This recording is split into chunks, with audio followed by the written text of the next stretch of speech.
नमस्ते। Am selection point YouTube channel पर आपका बहुत बहुत स्वागत है। राजस्थान के प्रमुख संत और लोक देवता, इसकी 2 क्लासेज जो हैं ये अपन ने पढ़ ली हैं।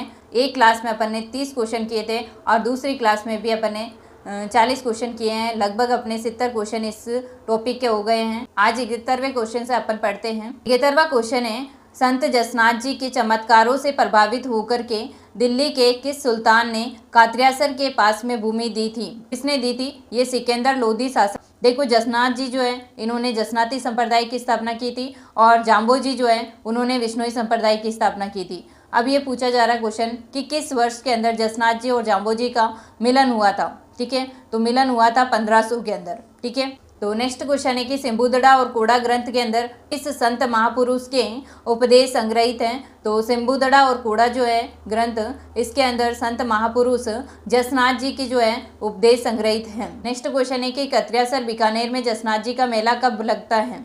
ठीक है, कब लगता है ये मेला? लगता है एक तो अश्विन के अंदर लगता है, अश्विन शुक्ल सप्तमी को, और एक माघ के अंदर लगता है, माघ शुक्ल सप्तमी को। एक चैत्र में भी लगता है, चैत्र शुक्ल सप्तमी को। तो सप्तमी याद रखना, और 3 महीनों के अंदर इसके अंदर मेला लगता है, अश्विन, माघ और चैत्र। नेक्स्ट क्वेश्चन है, संत लालदास जी का जन्म कब हुआ था? तो संत लालदास जी का जो जन्म हुआ था वो कब हुआ था? 1504 के अंदर। नेक्स्ट क्वेश्चन है, जसनाथ जी का जो जन्म हुआ वो कब हुआ था? तो जसनाथ जी का जन्म हुआ था 1482 ईस्वी के अंदर, और संत लालदास जी का जन्म तो 1504 में हुआ था। संत जसनाथ जी जो है इनका जन्म हुआ था 1482 ईस्वी के अंदर। नेक्स्ट क्वेश्चन है, संत लालदास जी का जन्म कहाँ पर हुआ था? तो ये हुआ था धौलीधूप के अंदर, और धौलीधूप कहाँ पर है? अलवर के अंदर है। नेक्स्ट क्वेश्चन है कि किस संत महापुरुष ने हिंदू और मुस्लिम दोनों ही धर्मों की अच्छाइयों को अपनाने का संदेश दिया था? तो ये लालदास जी थे। इन्होंने हिंदू और मुस्लिम दोनों ही धर्म के अंदर जो अच्छाइयाँ हैं उनको अपनाने का संदेश देते हैं। नेक्स्ट क्वेश्चन है, संत लालदास जी का समाधि स्थल कहाँ पर है? तो लालदास जी का जो समाधि स्थल है वो है शेरपुर के अंदर, और शेरपुर कहाँ पर है? अलवर के अंदर, क्योंकि अलवर में जो धौलीधूप है वहाँ पर तो इनका जन्म हुआ था, और शेरपुर के अंदर जो है अलवर के अंदर ही इनका समाधि स्थल है। नेक्स्ट क्वेश्चन है, निरंजनी संप्रदाय के प्रवर्तक कौन हैं? ठीक है, निरंजनी संप्रदाय के जो प्रवर्तक है वो हैं संत हरिदास जी। हरिदास जी जो है निरंजनी संप्रदाय के प्रवर्तक हैं। नेक्स्ट क्वेश्चन है, संत हरिदास जी का जन्म कहाँ हुआ था? तो इनका जन्म हुआ था कापड़ूद के अंदर। ये कापड़ूद है कहाँ पर? नागौर के अंदर है। नेक्स्ट क्वेश्चन है कि संत हरिदास जी का जन्म कब हुआ था? 1455 ईस्वी के अंदर हुआ था, और कहाँ पर हुआ था? कापड़ूद के अंदर, और कापड़ूद कहाँ पर है? नागौर के अंदर है। नेक्स्ट क्वेश्चन है, किस संत महापुरुष का मूल नाम हरि सिंह सांकलाम था? तो कौन से ऐसे संत महापुरुष है जिनका मूल नाम हरि सिंह सांकला था? तो ये संत हरिदास जी जो है इनका मूल नाम जो है हरि सिंह सांकला है। इसको याद रखने के लिए एक अच्छी सी ट्रिक है। देखो, इधर हरि आ रहा है, इधर हरि आ रहा है, तो ऑप्शन के अंदर 2-3 अगर संत के नाम दे भी देंगे तो भी अपन को याद रखना है कि संत हरिदास जी जो है उन्हीं का नाम है हरि सिंह सांकला, मूल नाम। ठीक है, नेक्स्ट क्वेश्चन है कि संत हरिदास जी का संत बनने से पहले मुख्य पैसा क्या था? तो इनका मुख्य पैसा जो था वो लूटमार करना था। तो इस तरह से ये भी कहा जाता है कि ऐसा कौन सा संत है जो पहले डाकू था और बाद में ये संत बन गया था। तो संत हरिदास जी का जो संत बनने से पहले मुख्य पैसा था वो था लूटमार करना, पैसा यानी व्यवसाय। ठीक है, नेक्स्ट क्वेश्चन है, किस संप्रदाय में परमात्मा को अलख निरंजन कहा जाता है? तो परमात्मा जो है अलख निरंजन, कौन सा संप्रदाय कहता है परमात्मा को अलख निरंजन? तो निरंजनी संप्रदाय जो है अलख निरंजन कहता है। किसको? परमात्मा को। तो इस तरह से अलख निरंजन, यहाँ पर निरंजन शब्द आ रहा तो निरंजनी संप्रदाय है।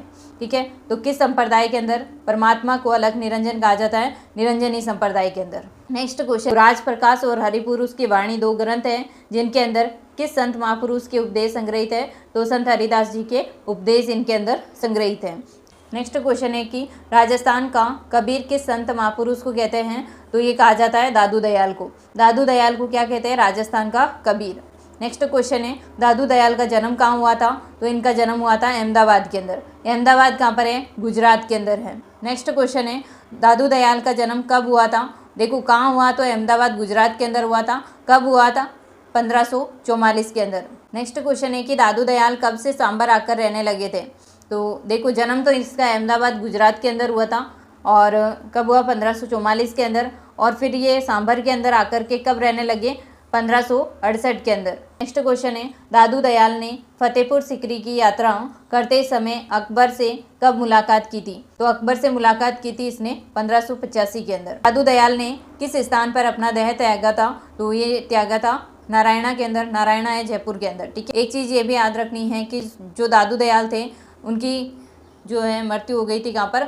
नारायणा जयपुर के अंदर। फिर उनका जो पार्थिव शरीर था उनके ही निर्देशानुसार समीपस्थ नारायणा है उनके समीप ही भेराणा की पहाड़ी के नीचे दादू खोल नामक स्थान पर रख दिया गया था।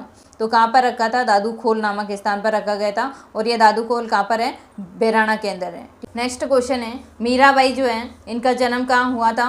तो मीराबाई का जन्म हुआ था कुड़की गाँव के अंदर, और ये कुड़की गाँव कहाँ पर है? पाली के अंदर है, ठीक है। मीराबाई का जन्म कब हुआ था? तो जन्म हुआ था 1498 के अंदर।